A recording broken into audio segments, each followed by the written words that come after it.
So my next one, final one I'm going to talk about, I'm going to be talking about Peyton Westlake in the film Darkman. And I believe, what year was this? 1990? 1990. I remember seeing this in the theater as well.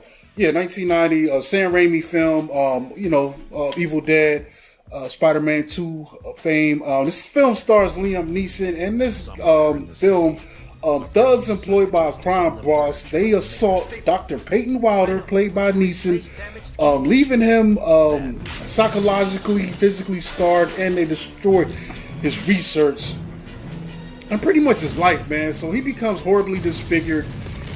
His hands are scarred, his face is scarred, but what he was working on was technology for burn victims. And his aim was to kind of give them, a way to cover up their burns or give them a second skin kind of thing. And, it goes from there. So upon recovery, he decides to get revenge against his crime boss. Because like I said, his life is done, man. He ends up living in the sewers. He rebuilds his lab and goes back into his research. And this allows him to create this temporary skin. He has a problem. It only lasts 99 minutes, man. But also, during the recovery from the accident, when they try to burn his lab, he's horribly burned and scarred.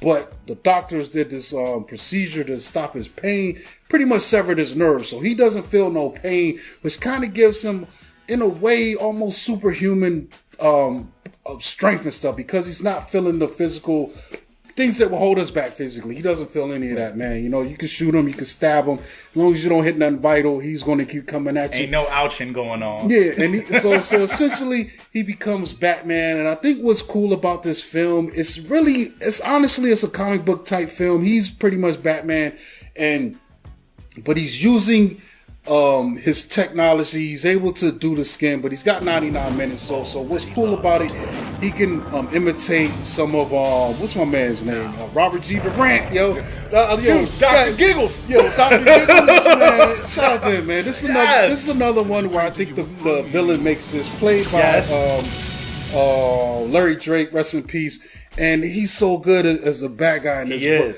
But he's using these faces and disguises because, like I said, he can imitate these guys' faces. But he's got 99 minutes. So he's doing this thing where he's kind of like the movie Fresh, where he's playing everyone against each other to get closer to Durant, destroy his little gang, and finally, get in there and go for his final strike. But it's a cool film. It's an interesting revenge thing because I think it's clever how they use they took everything from him. It would have been better if they killed him. They left him with nothing. His love interest, he's scared for her to see him how he looks now with the terrible disfiguration.